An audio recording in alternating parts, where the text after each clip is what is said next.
The Deer Farming Channel is brought to you by Rafter P Construction. Stick around to learn more about Rafter P's design build process and, of course, the biggest deer in the world. Howdy everybody, welcome to the show. This week Deer and Wildlife Stories comes to you from just outside of Center, Texas at High Roller Whitetails. And we're going to show you tons and tons and tons of giant deer, what High Roller Whitetails is really known for.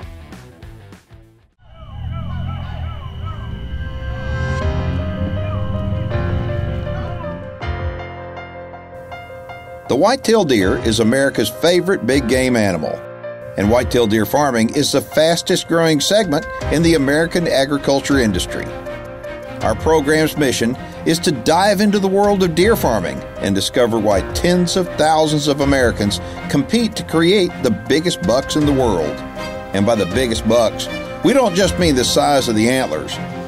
The financial investment opportunities produced even on small parcels of rural land will blow you away. Join me as we discover how whitetail genetics, deer auctions, animal husbandry, and so much more drive the deer farming industry. My name is Keith Warren, and this is Deer and Wildlife Stories. High Roller Whitetails has been around for 17 years now. And James Butler has made a reputation for himself in the industry as growing consistently, and I'm talking about consistently, some of the biggest deer year in and year out. You come out here and when you go to his 3-year-old pen, I mean, your jaw's gonna drop. We had an opportunity this morning to go out with Verona. She put some treats out for the deer, and then we sat back and we watched them, and they came up. And these guys aren't even breeders. These are just stalker deer, right? Pasture deer, yes sir. Everything leaves here at 3 years old. The thing about this is you take a look at these, they're pasture deer. Tell everybody what a pasture deer is. I mean, why people would want to put them in the pasture. Well, people come and buy those animals to make their genetics better inside their pasture. You know, a lot of people get tired of feeding management deer. It costs the same thing in the pasture to feed a good bred one as it does one that never has the potential to reach trophy status. And so these deer that you're looking at here, whether they're 3-year-olds, or we can jump over the 2-year-old pen and show you these 2-year-olds. Of course, there's no slouches in there. They're big. They're really big. Well, the antlers coming out of his head perfectly. I mean, there's no problem there. His pedigree is one that's really homegrown, so it's real personal to me. We took and bred Blackjack to Vegas, Triple Crown, on 727, on Free Agent, back on Holly. Holly was probably the first super doe that we ever labeled as a super doe. Nothing but stout deer. I mean, legends. Legends all the way through the pedigree, in their era, done as much for the deer industry as any animals in the last 20 years. Holy cow. So when people wind up saying, this is selective breeding, you doggone right, it's selective breeding. That's the only way to do it. You better believe it. That right there that's man-made. I mean, it really is. I can't begin to tell you how many people I've brought on farm tours this year. I bring them into the pen. They never noticed any of the other deer that's in the pen. I can see why. Pictures don't do that deer justice, but I can't wait to get my hands on him. Yeah, me too. It's gonna be exciting. All right, so we've shown you Lambo from a distance, and right now what we're gonna do, we're gonna show knocking him down, cutting his antlers off, and we're gonna introduce you to the partners on this deer. So Marshall wound up getting a dart in him and hit him perfect. About 8 minutes later, he went to sleep. First thing he did was put a mask on him. The reason why is to protect his eyes, number one, and then secondly, to just keep him calm. Okay, the deer is out, he's asleep, and so we're waiting on other people to come get him now. Once they get here, we're gonna load him up, take him back to the barn, and give him a series of shots. Gonna measure him and write down all the data and take lots of pictures. Deer and Wildlife Stories is brought to you by MVP Whitetails, Dr. Ray Favero's Whitetail Genetics, UVC Power Sports Tractors and Outdoors, Rafter P Construction. For more videos on deer farming, check out the Deer Farming Channel on YouTube.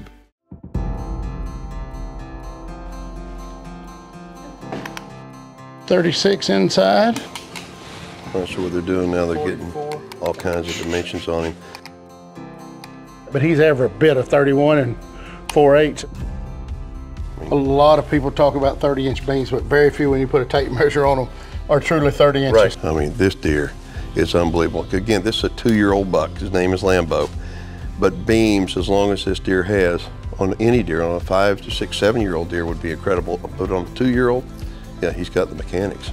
All right, so the next thing is taking pictures.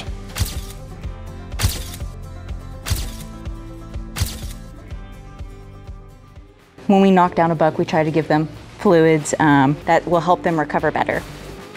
Yeah. We're gonna put these in the bag. This is just some B12 and some thiamine, just some vitamins, just good for them.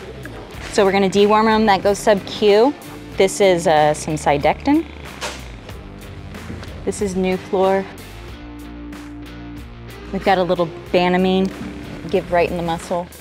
It's kind of like a Tylenol. Also, while we have him down, we're gonna go ahead and vaccinate him. You inject the pellet in there, gives it the first dose. 2 weeks later, it releases the booster shot. Pull the trigger, shoots the pellet in, and the next one falls in line. I like the bander. It serves a good purpose, especially for those bucks that are really, really big. But we also started running into problems of getting antler infection afterwards if we didn't take the bands off. I found that using vet wrap, making a tourniquet, is just as effective, and you don't have that problem of it cinching back into the antler and getting infected.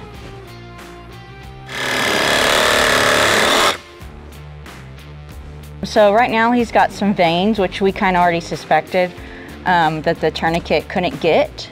So we're putting in the toothpicks. You can see they're kind of coming up right here. So we just stick that right where the vein is. It just kind of clogs it up. I honestly don't mind if they bleed just a little bit like this, like it is. That doesn't bother me at all.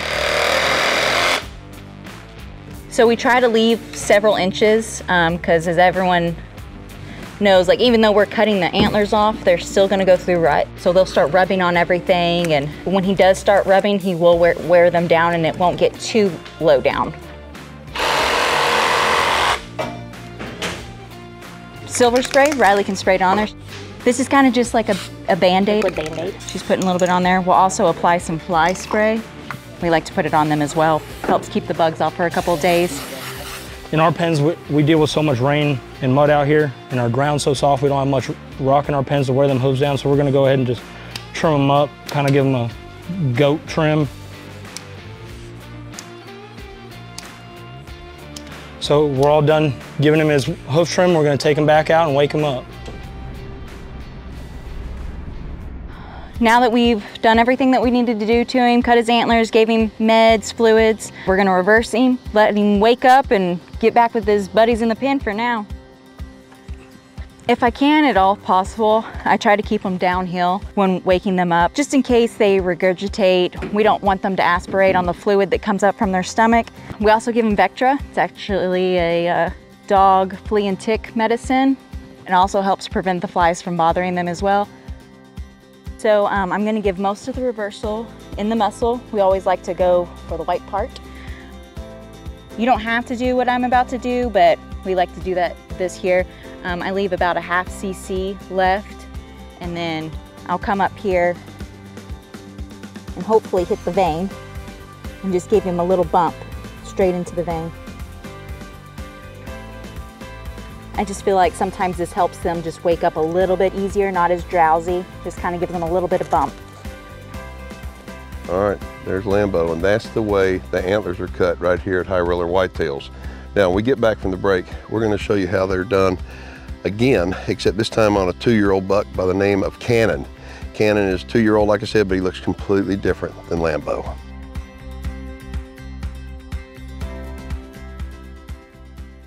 Deer and Wildlife Stories is brought to you by Big Time Whitetails and Exotics, LE Fence, Record Rack Deer and Elk Feeds, UVC Power Sports Tractors and Outdoors, and by New Dart.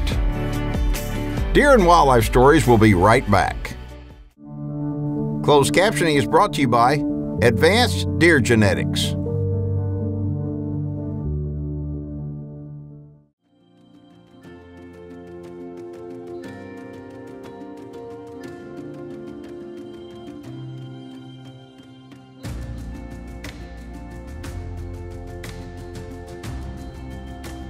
So now it's time to knock down Cannon, and I have an opportunity to actually get my hands on him myself and do a little bit of deer farming work.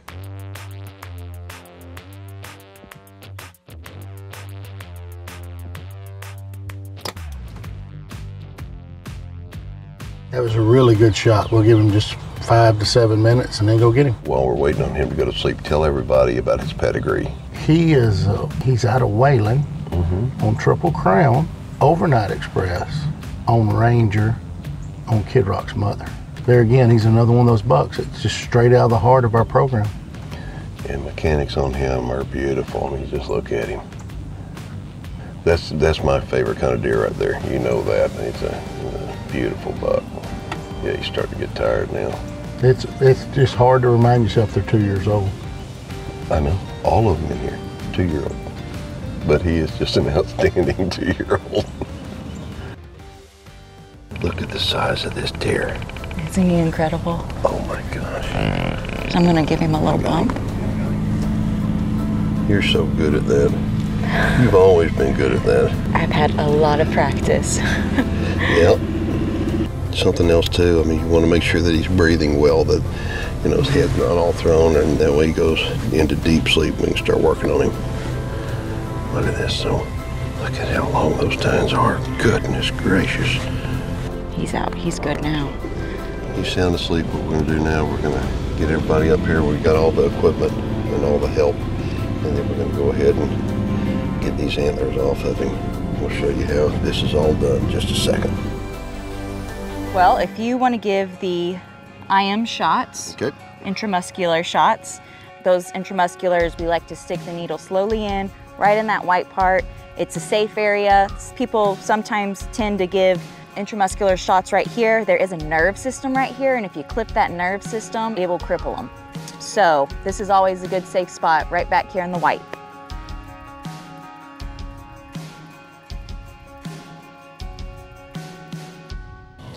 All right, when you got a deer down like this, you really want to make sure do everything right. And when you've got multiple people working, you got to make sure you have real good communication. So what she's doing here, she's actually put a tourniquet on the base of the antlers, and the reason why is to shut the blood flow off. The next thing to do is take pictures. We're going to take pictures of him, and that way put them on Facebook and share it with the world. So what she's going to do now, she's going to come in this vein right here in the back leg. Hopefully. And she is going to attach that IV to him. The fluids are really good. It's just like if someone had to go to the doctor, stay overnight, they're always going to hook you up on fluids. It just makes your body feel better. All right, so you can actually hear him snoring now, but yeah. Take a look at this guy. When we talk about mechanics. Right. Mechanics of a deer are so important, especially when they get big like this, okay? And this guy right here, I mean, he's built perfectly. Look at the tine length, his beams, and he's got some extras. Yeah. But he's symmetrical. Oh yeah, he's beautiful. I mean, this deer right here, and when you take a look at his pedigree, it's no wonder that he's this way. And this guy is a living legend. You just watch. He's going to turn into it, I promise. With mechanics like that, he will. He's 26 and a half inside. Yeah. I had no idea he's that wide. Goodness gracious. And just leave him kind of long, right there. We want to give him plenty of room. Okay. Okay, now we're going to show you how the bleeding stops. As you can see, I have my other hand holding some of those big veins to kind of help clot it up. Sometimes we just put this little... Kind of make a scab. Yep. Just going to set it on there, let it kind of just soak up the blood, and he's going to wake up feeling like a new man, honestly. Mm-hmm.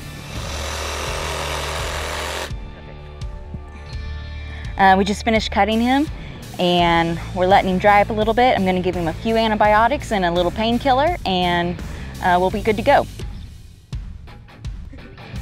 So we vaccinate them. That way we don't have to worry about this big guy later.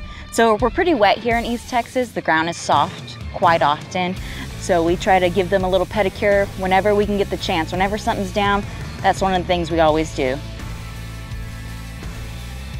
can see in this crack right here that it's got dirt coming up in it. So I'm gonna just take a Dremel that out, get it all nice and clean.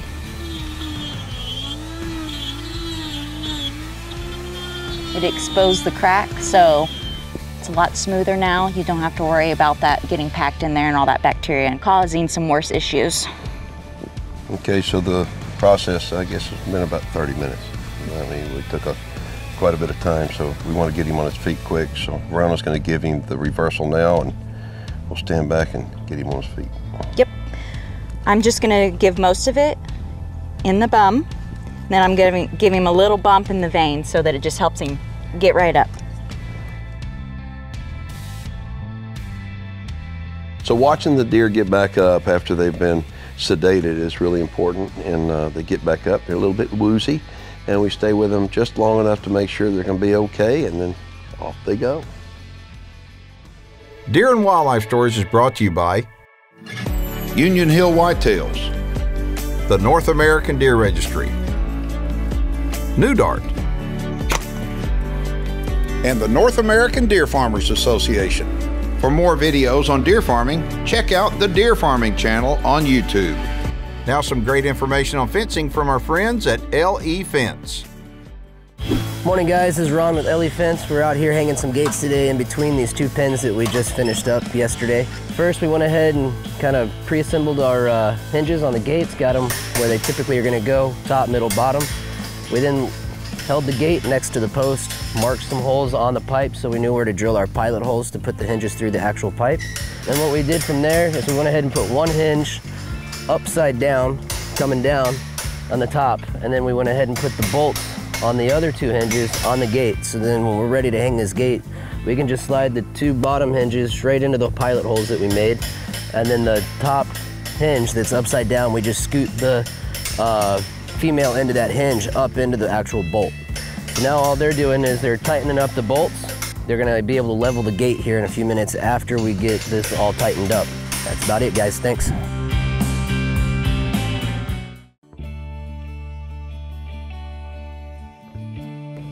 You know, I was really impressed with Cannon on the ground. When you get the mechanics right, everything's pretty even. So, you know, you start the spread, the tine length, the beams, everything comes together. It is amazing that when we selectively breed, what we can produce. Okay, but you start taking a look at these deer, you have an opportunity for people to get involved with these deer at a very affordable price, in my opinion, with the buck draft that you have. The buck draft, the doe draft. I mean, you're drafting both animals. And some of the best deer in the industry have come right from that buck draft. You can actually come in and you can buy a position in the draft, and it's a free event. It's still free, right? It's a free event. And it is first class all the way. When you come here, it's going to be the first part of January every single year. And you're going to come here and you can buy a position. You can call him up and you buy a position to pick a buck or doe, whatever you're going to pick. You have a choice, okay? And then it's out random. They call a number and you're going to go up there and you're going to announce, okay, this is the deer you want. But there's some deer that go unpicked, okay? That's like, for whatever reason, somebody didn't want them. And those deer have turned out to be legends. And a couple of them are like Willie and Waylon. That's right. Okay, those deer went completely unpicked in the high roller draft, yet they're legends now in the industry. Is there any other ones like that? Well, Big Jack was in the draft. Enterprise was in the draft. I think a Gunslinger might have been right before the draft, I'm not sure. Gunslinger was one of my favorite deer. Came right here. He came from High Roller. That what I'm getting at is if you're looking to get in the deer breeding business, here's an opportunity to buy a position in the High Roller draft, and you literally could wind up with a legend. That's right. I mean, y'all set people up. I mean, if somebody wants to come and they say, okay, I want to just buy a bunch of open does, you'll sell them, right? I will. Okay. Or if they want to buy them bred, they can make a choice as who they want to breed them to. That's right. Okay. Yeah, when you buy bred deer, you're getting at least 2 for 1 and sometimes 3 for 1. That's right. And so if the smart money goes with buying the bred deer. Smart money goes with buying does for sure. 17 years ago, our first ads we made was a big buck will put you on top, but good does will keep you there. And that's really good advice. Okay, so if you're interested in buying deer, okay, I would encourage you before you go any place to buy deer, you need to come to High Roller. And before you write a check to anybody. And the reason why is because, first off, you need to meet him, you need to meet his staff, you need to see the facility, and you need to see the deer. You need to take a look at the customer service they've had over the years and talk to some of the people that are partners with them. We had the opportunity to come into this market, and I was excited and eager to learn. And I reached out to a great friend of mine, Jody Phillips, who actually kind of drug me alongside to a deer sale that was hosted here at High Roller Whitetails, their annual draft. Jody and I partnered on a draft deer, and I was hooked. My favorite thing about these partnerships is the relationships that we get to build while breeding our very, very best deer to ones like Lambo. One of the best things about Lambo are the partners. Union Hill is one of the newest and up-and-coming farms. And Keeper Ranch, who's very well known in our industry, I was super happy to be able to do a partnership like this with Kathy. And then the Price family, a new breeder in the industry that's just getting started. And obviously, with High Roller, there's no better partner. Call Jody Ray, call Riley with High Cotton. I mean, call some of these people that is reference on James and the people out here at High Roller, and you'll find out the reason why so many people come back year after year, and especially like for the draft. I've been at the draft every single year, and I go because it's like, I got my fingers crossed. Hopefully one day I'm gonna get a legend, you know, but every one of them is a great deer. Okay, if you want more information to come out here or to come to the draft, it's absolutely free. It's the beginning of every single year. How do you get a hold of it? Just give me a call on my cell phone, or email, or text message, anyway. And I promise you, when you come to Center, Texas, you're gonna see some really big deer.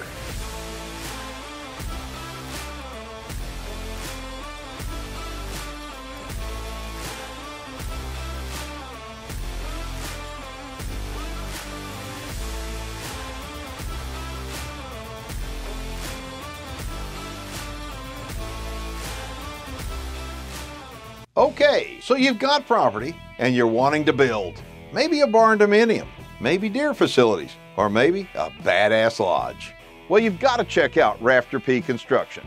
Rafter P Construction is the leading design-build contractor across the state of Texas. Specializing in quality farm and ranch design-build projects, Rafter P Construction encourages their customers to be very hands-on, incorporating your input into every aspect of your project with their in-house design teams. The goal of Rafter P Construction is to be your builder for life. Rafter P Construction, they'll be with you every step of the way to build your dream project. All the while, keeping quality and customer satisfaction at the forefront.